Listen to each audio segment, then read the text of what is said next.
Hello नमस्कार दोस्तों। उम्मीद है आप सभी लोग अच्छे होंगे, बहुत बढ़िया होंगे आप सभी लोग।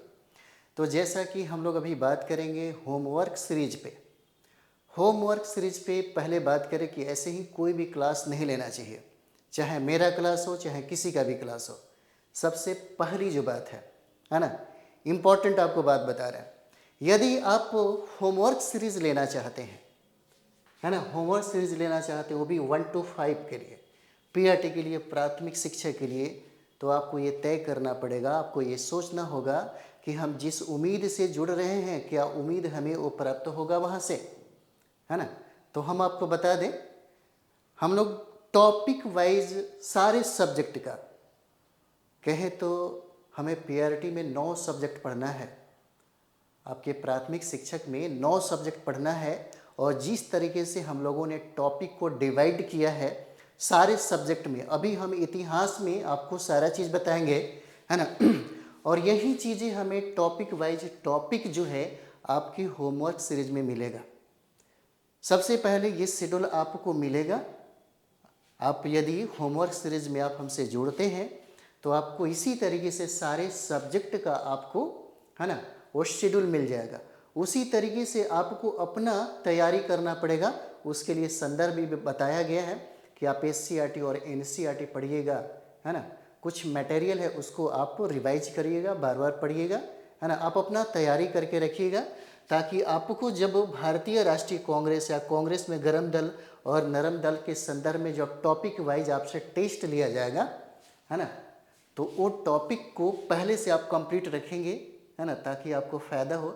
जब ये क्लास आपको मिलेगा जिस दिन, वहाँ पे बहुत सारे प्रश्नों का संग्रह होगा। उन प्रश्नों को बनाते समय में आपको ज़्यादा बेनिफिट होगा, है ना। और एक चीज़ आपको बता दें, यह पीआरटी का होमवर्क सीरीज है। इसमें हम लोग इंडियन नेशनल मूवमेंट का टॉपिक देखेंगे। हमारे यहाँ आप जुड़ते हैं तो टॉपिक वाइज टॉपिक सब कुछ आपको, है ना, डेट बाय डेट आपको सब कुछ मिलेगा कि इस दिन ये टॉपिक से आपके, है ना, प्रश्न रहेंगे, इस दिन ये टॉपिक से रहेंगे।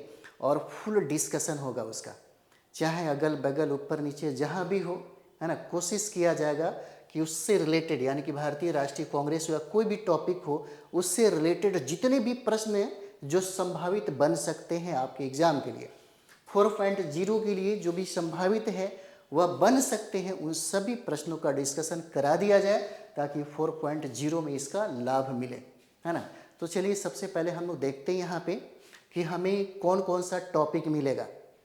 और यहाँ बिल्कुल आलतू फालतू चीज़ें हम आपको नहीं बता सकते, नहीं पढ़ा सकते।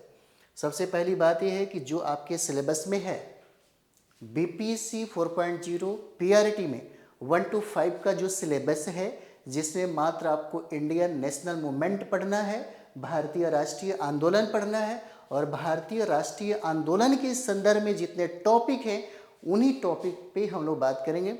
और वहीं टॉपिक बाय टॉपिक आपके सारे होमवर्क सीरीज मिलेंगे। तो चलिए हम लोग देखते हैं। सबसे पहला, है ना, ये पीआरटी का है 1 to 5 का, है ना, होमवर्क सीरीज है। इसमें आपको जो मिलने वाला है एक बार देख लीजिए। और इतना टॉपिक आप पढ़ लेते हैं तो 20 में, अगर बीपीएससी में अगर 20 प्रश्न पूछेगा तो 20 प्रश्न जो है यहीं से मिलेगा, इससे बाहर अभी तक नहीं पूछा है। जैसे में अगर आपको देखना हो, है ना, तो देखिए सबसे पहले आंख बंद करके किसी भी लोगों पे भरोसा नहीं करना चाहिए, है ना। कम से कम आपके पास तो दिमाग है ना, आपके पास इस चीज़ को समझने के लिए पहला चरण, दूसरा चरण, तीसरा चरण, री एग्ज़ाम का पेपर हुआ है, उन सारे पेपर को उठाइए, है ना। उसके बाद विश्लेषण करिए, मूल्यांकन करिए, प्रश्नों को बनाइएगा, समझिएगा, तब समझ में आएगा अच्छा ये सारे टॉपिक है और इसी सारे टॉपिक से ही प्रश्न पूछे गए। ये तरीका होता है ना। इस तरीके से अगर आप तैयारी करते हैं तब आप कहीं बुरी तरह से फंसिएगा नहीं। यह कैरियर का सवाल है, 4.0 लास्ट है, तो कोशिश यही रहना चाहिए कि इस बार आपका सिलेक्शन हो जाए, है ना। सिलेक्शन के लिए पढ़िए, क्योंकि फाइट करने के लिए, है ना, किसी भी कंपटीशन को फाइट करने के लिए पढ़ने का तरीका सलीका अलग होता है। उस चीज़ को अगर आप नहीं समझेंगे तो फिर बहुत मुश्किल होगा। पहला चरण, दूसरा चरण, तीसरा चरण, चौथा चरण भी बीतेगा और 5वां चरण का हो सकता है 10 साल इंतजार करना पड़े। है ना, हम नहीं चाहते कि ऐसा मौका आपको मिले। तो चलिए सबसे पहले हम लोग देखेंगे यहाँ पर PRT 125 सब्जेक्ट में इंडियन नेशनल मूवमेंट, भारतीय राष्ट्रीय आंदोलन के संदर्भ में जो टॉपिक वाइज आपसे टेस्ट लिया जाएगा, है ना, वो टॉपिक है। तो जैसे में हम लोग यहाँ पर बात करें तो सबसे पहला जो टॉपिक हो जाएगा वह हो जाएगा भारतीय राष्ट्रीय कांग्रेस, है ना, भारतीय राष्ट्रीय कांग्रेस हो जाएगा। आप जिस तरीके से होमवर्क मिलेगा उस तरीके से आप तैयार रखिएगा, टाइम भी है उसके लिए, टाइम फिक्स रहेगा, 2 घंटे 3 घंटे जितना भी हो, है ना, उन सारे प्रश्नों को देखा जाएगा वहाँ पे, ताकि आपका एकदम स्ट्रॉन्ग चलता रहे। इसका एक मकसद है, मेरा होमवर्क सीरीज का एक ही मकसद है, आप इस होमवर्क सीरीज से आप अपने कटअप को कम से कम 90 पार कर लीजिए, आपका 90 प्लस जो है प्रश्न सही हो जाए, बस यही मकसद है। 90 प्लस होगा, रिजल्ट हो जाएगा, है ना। क्या पढ़ रहे हैं, कितना पढ़ रहे हैं, कितना घंटा मेहनत कर रहे हैं, इससे मतलब नहीं है, है ना। लोग कहते हैं ना कि आपके बगल वाला 4 घंटा पढ़ता था लेकिन नौकरी हो गया, उसका सिलेक्शन हो गया। आप तो 12 घंटा पढ़ते थे, आप तो 18 घंटा पढ़ते थे, लेकिन आप इतना मेहनत किए है ना, और वो बंदा रोज़ 4 घंटा मेहनत किया और BPSC का टीचर बन गया। और ऐसा होता है, कोई बड़ी बात नहीं है। बड़ी बात इसलिए नहीं है क्योंकि वो सही चीज़ें पढ़ा, सही किताबें पढ़ा, सही रणनीति में काम किया। तो सही रणनीति और सही किताबों के साथ अगर संघर्ष जारी रखते हैं तब कोई बड़ी बात नहीं है 90 पार करना। और यही मेरा मकसद है, इस टेस्ट सीरीज से हम लोग सफलता के तरफ में मूव करेंगे। तो सबसे पहला जो हमारा टॉपिक होगा वह टॉपिक हो जाता है भारतीय राष्ट्रीय कांग्रेस। भारतीय राष्ट्रीय कांग्रेस से इस चीज़ को समझना होगा कि कहाँ से प्रश्न पूछे जाते हैं। तो भारतीय राष्ट्रीय जो कांग्रेस है, कांग्रेस तो पढ़ते हैं, लेकिन सर्वाधिक प्रश्नों की जो संख्या है वो सबसे ज़्यादा अधिवेशन से पूछा जाता है। और अधिवेशन आपको ज़्यादा नहीं पढ़ना है, ज़्यादा से ज़्यादा 10 से 12 अधिवेशन है। 10 से 12 अधिवेशन से विगत 15 से 20 सालों में BPSC ने वहीं से प्रश्न पूछा है। लेकिन हमारा यहाँ पे फोकस रहेगा, मैं आपको बार बार बताया था कि यदि हमें इंडिया नेशनल मूवमेंट पढ़ना है तो क्या अगर 20 प्रश्न पूछे जाते हैं यहाँ से, है ना, 20 प्रश्न पूछे जाते हैं, एक बार समझ लीजिए, फिर हम लोग पूरा डिटेल्स में बात करेंगे। अगर 20 प्रश्न पूछा जाएगा, है ना, अगर हम NCERT पढ़ लें, अगर हम NCERT पढ़ लें तो क्या NCERT पढ़ लेने से हमारा 20 में 20 प्रश्न बन जाएगा? नहीं बनेगा। ज़्यादा से ज़्यादा यहाँ से आप 12 प्रश्न बना सकते हैं, लेकिन 8 प्रश्न को बनाने के लिए क्या करना पड़ेगा? तो भारतीय राष्ट्रीय आंदोलन में बिहार की जो भूमिका है उसके संदर्भ में 8 प्रश्न पूछे जाएंगे। इसका मतलब ये है कि हमको इंडियन नेशनल मूवमेंट को पढ़ना होगा, लेकिन किसके संदर्भ में? तो बिहार के संदर्भ में। क्यों? क्योंकि आप एग्ज़ाम किसका दे रहे हैं? बिहार का दे रहे हैं। अगर आपको यूपी का, उत्तर प्रदेश का टीचर का एग्ज़ाम देना होता, या राजस्थान के टीचर का एग्ज़ाम देना होता, या मध्य प्रदेश का देना होता, या झारखंड का देना होता, तो कोई भी आयोग उसके संदर्भ में प्रश्न बनाता है और आपसे पूछता है आपको एग्ज़ाम किसका देना है, तो बिहार का। तो कोशिश ये करना होगा कि हमारा जो प्रश्न है बिहार के संदर्भ में है, और हम ये सारे प्रश्नों में बिहार का संदर्भ डालेंगे, वो भी SCERT और NCERT। SCERT और NCERT का संदर्भ रहेगा और बिहार का संदर्भ रहेगा, ताकि आप 20 में 20 प्रश्नों को बना सकें, है ना। तो यहाँ पर हम लोग बात कर रहे थे कि कांग्रेस से जब हम लोग प्रश्न पे बात करेंगे तो यहाँ पे सबसे ज़्यादा फोकस करने की क्या ज़रूरत है ना। तो सबसे ज़्यादा ज़रूरत है अधिवेशन को। कांग्रेस के अधिवेशन से सबसे ज़्यादा सवाल पूछा गया है ना। कांग्रेस में हम लोग देखेंगे, जैसे कांग्रेस 2 भागों में डिवाइड हो जाती है, तो दोनों भाग से प्रश्न बनाए जाते हैं। कांग्रेस में गर्म दल और नरम दल से। भारत में क्रांतिकारी आंदोलन एवं गतिविधियाँ, भारत में क्रांतिकारी आंदोलन और गतिविधियाँ, ये टॉपिक है, मोस्ट इम्पॉर्टेंट टॉपिक है, यहाँ से प्रश्न पूछे जाते हैं। उसके बाद देखिए बंगाल विभाजन, बंगाल विभाजन तथा स्वदेशी आंदोलन, कई बार लगातार प्रश्न पूछे जाते हैं, कई बार लगातार प्रश्न पूछे गए हैं आपके BPSC के एग्जाम में। तो ये टॉपिक रहेगा आपका बंगाल विभाजन तथा स्वदेशी आंदोलन। आप चाहें तो ये टॉपिक आपको बता दें, ये आपके सिलेबस में है, क्योंकि आपको सिर्फ ये दिख रहा होगा, कोई इतना डिटेल्स में नहीं बताया होगा। होमवर्क सीरीज में पूरा 42 हमने कलेक्ट किया है, 42 टॉपिक है, 42 टॉपिक है इंडिया नेशनल मूवमेंट पे। तीनों चरण का री एग्ज़ाम हुआ है, एक बार जरूर देखिए। जो लोग एग्ज़ाम दिए होंगे उनको ये बात समझ में आ जाएगा, जो नहीं दिए हैं उनको ये बात समझना होगा, ताकि वो भी समझें, उनको भी मन में होगा, डिजायर होगा कि हमको अंतिम बार में इसी बार हमारा चयन हो जाए।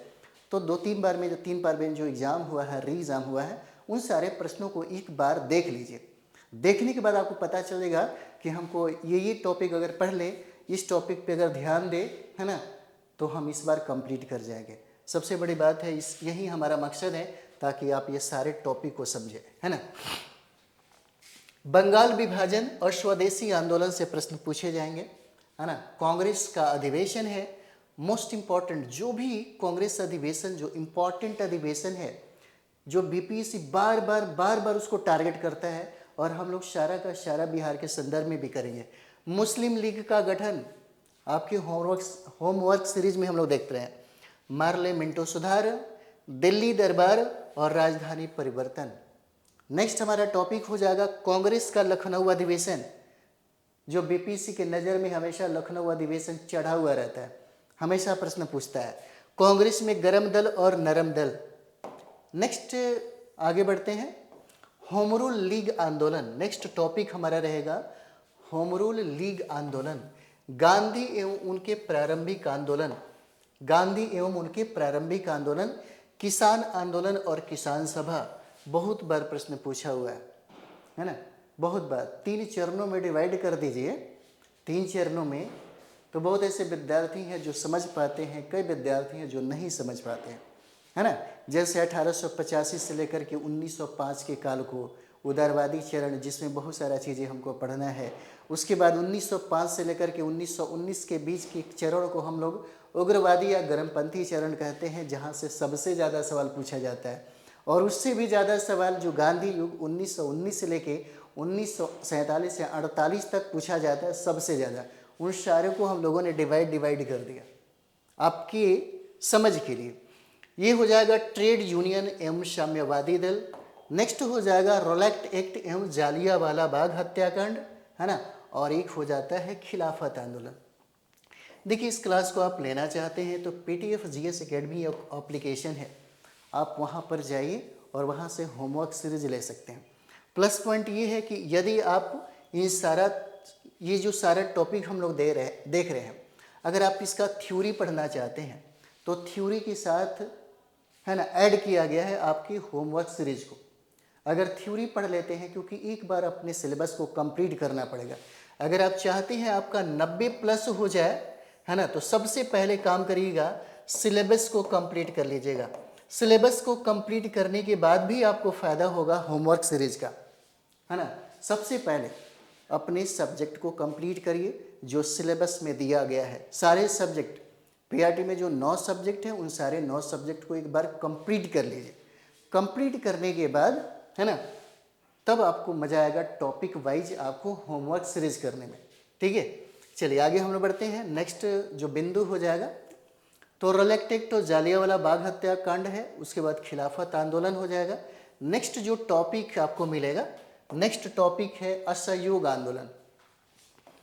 असहयोग आंदोलन नेक्स्ट टॉपिक है। उसके बाद ये स्वराज पार्टी का गठन हो जाता है ना, स्वराज पार्टी का गठन है। नेक्स्ट है साइमन कमीशन, साइमन कमीशन। उसके बाद कांग्रेस का लाहौर अधिवेशन, जो कई बार यहाँ से प्रश्न पूछा गया है ना। सविनय अवज्ञा आंदोलन और कांग्रेस में गरम दल और नरम दल, है ना, यहाँ से भी प्रश्न पूछा गया है। गांधी इरविन समझौता, गांधी इरविन समझौता के संदर्भ में भी प्रश्न है। कांग्रेस में गरम दल और नरम दल, ये बार बार आ जा रहा है क्योंकि रिपीट हो गया है। कांग्रेस का कराची अधिवेशन है ना, और गोलमेज सम्मेलन है। सांप्रदायिक पंचायत एवं पूना पैक्ट हो जाता है। और कांग्रेस सोशलिस्ट पार्टी है ना, कांग्रेस सोशलिस्ट पार्टी हो जाएगा। उसके बाद नेक्स्ट बिंदु है प्रांतीय चुनाव एवं मंत्रिमंडल का गठन है। कांग्रेस का त्रिपुरी संकट, जो कई बार प्रश्न पूछा गया है। देशी रियासती पाकिस्तान की मांग, है ना, और व्यक्तिगत सत्याग्रह, और यहाँ पर देखेंगे क्रिप्स मिशन, है ना, क्रिप्स मिशन हो जाएगा। उसके बाद वही चीज़ें हैं, आप जाएँ तो पीटीएफ जीएस एकेडमी पे जाइए, यहाँ से सब कुछ आपको मिल जाएगा, है ना। उसके बाद देखिए यहाँ पे ये हो जाएगा भारत छोड़ो आंदोलन।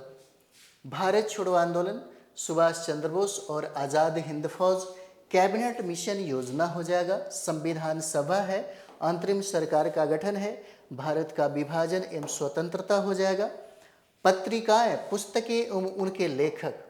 एक दो प्रश्न हमने देखा था, है ना, क्योंकि हमने सारे प्रश्नों का मूल्यांकन किया, सारे प्रश्नों को देखा, है ना। एक दो प्रश्न जो है 1857 के संदर्भ में भी पूछा हुआ है, तो ये भी आपको मैंने ऐड किया है, ताकि कहीं से भी प्रश्न यदि पूछता है तो छूटना नहीं चाहिए, है ना। इसी तरीके से आपको सारे सब्जेक्ट में टॉपिक वाइज जो है वो सीरीज मिल जाएगा। सारे सब्जेक्ट में जो आपको 9 सब्जेक्ट जो पढ़ना है आपको पीआरटी में, है ना, पीआरटी में आपको 9 सब्जेक्ट जो पढ़ना है, ये 9 सब्जेक्ट के से संबंधित आपको इसी तरह से टॉपिक वाइज जो टेस्ट है वो सारा चीज़ें आपको शेड्यूल के तौर पे आपको मिल जाएगा, है ना, शेड्यूल के तौर पे आपको मिल जाएगा। कोई परेशानी यहाँ पे नहीं होगा, है ना, यदि आपसे प्रश्न पूछेगा, क्योंकि यहाँ पे एक ही मकसद होना चाहिए कि आपका रिजल्ट हो, और रिजल्ट के लिए पढ़ाई करिए, रिजल्ट के लिए स्टडी करिए, है ना। एकदम ये नहीं कि कुछ भी पढ़ रहे हैं, कुछ भी पढ़ने से रिजल्ट नहीं होता। आपके बगल में जो 4 घंटा पढ़ करके रिजल्ट ले लेता है और आप 8 घंटा 12 घंटा पढ़ने के बाद भी रिजल्ट नहीं ले पाते हैं, उसके पीछे समझिए वो सटीक किताबें पढ़ता है ना, सटीक किताबें पढ़ता है और सटीक रणनीति के साथ, है ना, सटीक रणनीति के साथ स्टडी करता है। ऐसा नहीं है कि बहुत ऐसे विद्यार्थी हैं कि एक, है ना, इंडियन नेशनल मूवमेंट को पढ़ने के लिए 5-5 संदर्भ रखते हैं। कोई ज़रूरत नहीं है, एक किताब को पढ़िए लेकिन बार बार पढ़िए। 10 किताबों को 10 बार पढ़ने की कोई ज़रूरत नहीं है। अगर आप एक किताब को रखते हैं और एक ही किताब को 10 बार पढ़ते हैं, जितना बार रिवाइज होगा उतना ही आपका स्कोर आता है। हम यहाँ पर कोशिश ये करेंगे ताकि आपका जो कट ऑफ है, आप ये सोचते हैं कि हमारा 90 आ जाए तो हमारा रिजल्ट हो जाएगा, बिल्कुल सही सोचते हैं। और जब तक 90 नहीं आता है, 90 पार नहीं कर पाते हैं, आपको हमेशा डाउट रहेगा कि अब कैसे होगा, रिजल्ट होगा कि नहीं होगा। यदि आप अभी टॉप, सपोज दैट अगर मानते हैं कि आप सेट प्रैक्टिस कर रहे होंगे, है ना, 150 प्रश्नों का सेट होगा जिसमें 30 जो प्रश्न है ना, वो कॉमन हो जाता है। 120 प्रश्नों में ही आपके मेरिट बनाए जाते हैं। क्या लगता है कि आप अभी के समय में, इस समय आप कितना बना लेते हैं? 120 में, है ना, 60 से 70 अगर अभी आ रहा है ना, तो समझिए कि आप 2 महीने के अंदर में आराम से 90 और 100 के बीच में ला सकते हैं। कोई बड़ी बात नहीं है। इसके लिए आपको ये सारा सिलेबस को कंप्लीट करना होगा। सिलेबस कंप्लीट नहीं होगा तो फिर मुश्किल हो जाएगा। एक बार सिलेबस कंप्लीट करिए, जिस तरीके से हम लोग ये सारा का सारा, है ना, होमवर्क सीरीज में करा रहे हैं, ठीक है। तो चलिए हम लोग मिलते हैं नेक्स्ट वीडियो में। ये एक शेड्यूल था आपके लिए, तो शेड्यूल ये जो है सारे सब्जेक्ट का आपके एप्लीकेशन पे मिल जाएंगे, है ना। चलिए हम लोग मिलते हैं अगले वीडियो में। थैंक यू वेरी मच आप सभी लोगों को।